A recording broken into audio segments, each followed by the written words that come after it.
All right, hey everyone. So we kicked this chapter off talking a little bit about first just doing a baseline assessment of what's our current strategy, what kind of things inform us of what that strategy are, and how well are they working. But then from there moving forward, essentially, um, this chapter we really want to focus a lot about what our valuable resources and capabilities that are tied to our ability to compete successfully really are. So this is really what we want to focus on with our few minutes together here in this lecture. So we want to start off by first being able to assess and identify what our valuable resources are. So first and foremost, what kind of resources do we have that are competitively important, powerful, and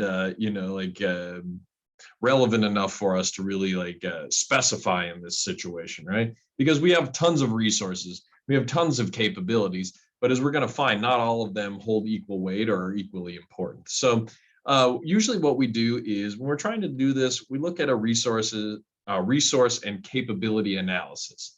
And it's a simple two-step process in the sense of remembering these steps. It may not be quite as simple for us always to do, but it is quite simple theoretically. We just want to try to identify what kind of resources or capabilities we have that are competitively important, meaning that are meaningfully tied to those strategic outcomes or financial outcomes that we have, like what kind of resources directly are directly leading to or correlated with those things, and we want to evaluate how powerful those resources and capabilities are. Right? Are they potent enough within our organization for us to be competitively successful, and are they potentially a gateway to this coveted, sustainable competitive advantage we are always out here striving to find? So our firm's resources and capabilities should be thought of as competitive assets, right? They determine our competitive power in our marketplace, and they're going to essentially determine whether or not our ability to compete is either impressively strong or really disappointingly weak. So we want to get a good grasp of what our valuable resources are if we're going to figure out, how to utilize them successfully within our strategy. So we just want to remember, right? Any single asset or productive input that we own or control is a resource. Jay Barney, who was a really prominent researcher in my field, came up with this resource-based view of the firm, this idea that anything that we could use as an asset that we control or own in any type of way is, in fact, a resource. And our interest here when we're trying to figure out what our valuable resources are is not to catalog every single resource that we have, but rather we want to look to try and identify those types of resources that are competitively relevant, tied to our competitive strengths or those meaningful outcomes that we are striving for as an organization. And we want to try to assess their competitive value and evaluate the degree to which they can underpin our strategy and really be key links in our strategy. As we see here, there are tons of different things that could be competitive resources for us. I guarantee you there's a firm out there that lists every single one of the things used here as an example as one of their competitive resources, but are all of these competitive resources to all firms? No.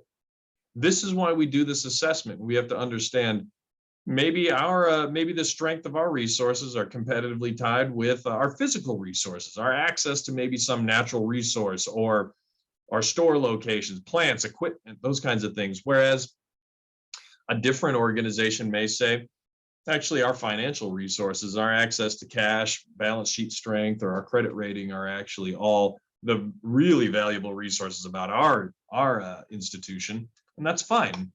They're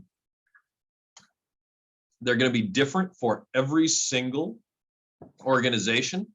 The key is to try to assess and figure out what resources do we have that we think are most closely tied to our success and our ability to compete successfully within our industry. So along these same lines as our resources, we want to figure out what our valuable capabilities are. Okay, So capabilities, essentially, these are just things that our company can do or perform, some sort of activity, something we do that is significantly linked to our successful outcomes as well. Not necessarily a tangible thing, but what kind of things can we do well, right? And the value of these capabilities that we have actually are dependent on a couple of important factors, right? How proficient we are with that activity. The more proficient, the better.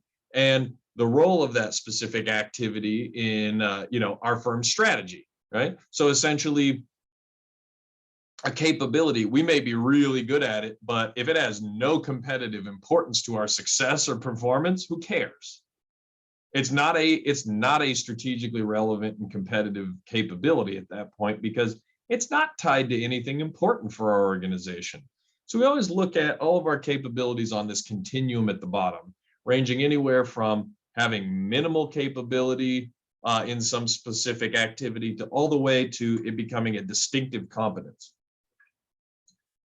So as a firm, our proficiency in performing certain activities are going to rise from that minimal capability to that competence level when we can demonstrate we do something proficiently enough to perform that activity consistently well and at an acceptable cost. And that is the reason it is strictly in the yellow right there, is because we don't do it super well. We're not really shitty at doing it. We're just kind of in the middle, right? Core competence is a more important capability, right, than a competence, because it adds power to our firm's strategy and has a lot bigger positive impact on competitive strength and profitability of our firm. So if we can raise some capability up to this core competence, right, that means like, we have this displayed competence that we just spoke about, but now that activity, we have made it central to our firm's strategy and importantly tied to those performance or strategic outcomes that we've declared as part of our strategy. Now, to get all the way up here in the green, basically because distinctive competence represents a level of proficiency that other people do not have, it really qualifies as a competitively superior capability with competitive advantage potential written all over it. If we can raise to this point, we have to have a displayed competence for this activity that is better than any other company in our industry.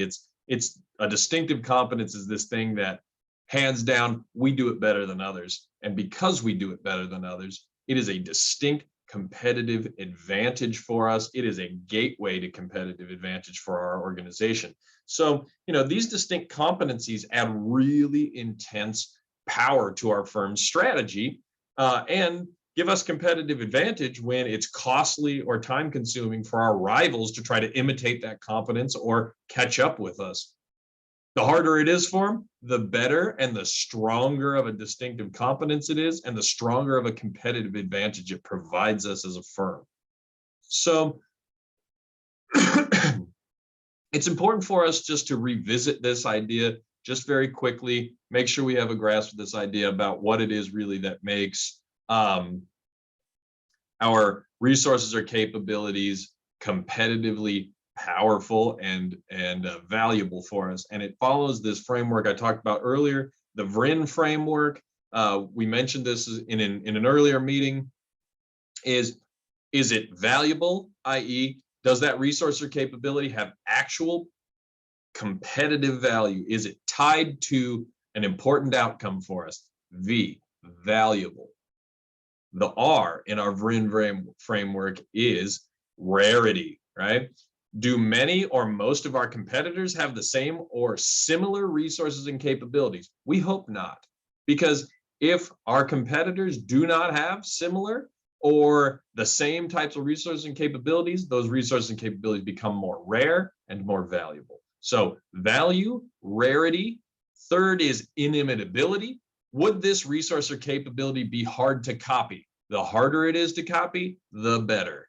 We want inimitability. Basically, we cannot imitate it easily or in a non-costly manner, I guess we would say. And then finally, N, non-substitutability. Can the value of that resource or capability be beaten by some sort of substitute, something that doesn't, or that is not the same thing, but essentially can get the same outcome for us? So if we can basically say it checks off favorably along this VRIN framework, our resources and capabilities are all really great, competitively valuable resources or capabilities for us as a firm. So essentially, at the end of all of this, we try to figure out, are our resources and capabilities attractive, the ones that we currently have? Well, establishing these kind of dynamic capabilities are super valuable. As it says here, it is hard because we're continuously changing, right? We're continuously changing the way that things are going. We have a moving system. Everything's dynamic. We always have to keep an eye open for new opportunities, and this just complicates things wildly. But keep in mind, both core competencies and distinctive competencies, those ones that were on that far, right end here, the core competencies and distinct competencies, just remember, both of those are valuable because both of them are tied to our strategic outcomes and enhance our firm's competitiveness. Absolutely, they are valuable and attractive.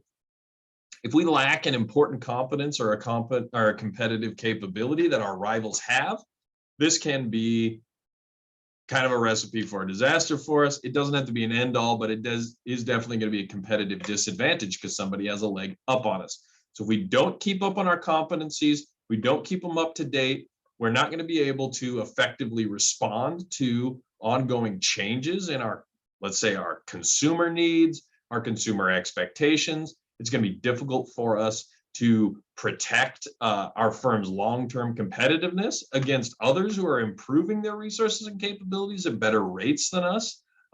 They're likely going to steal competitors from us. And if we don't keep up to date on these things and keep acquiring and developing attractive resources and capabilities, it will be very difficult for us to maintain or improve our performance and our market position over the long term. So essentially, yeah, our resources and capabilities, these internal elements, they're extremely important. And we need to understand how we can assess and determine which ones are most important internally for us if we want to align those with our strategy and make sure we can thrive moving forward.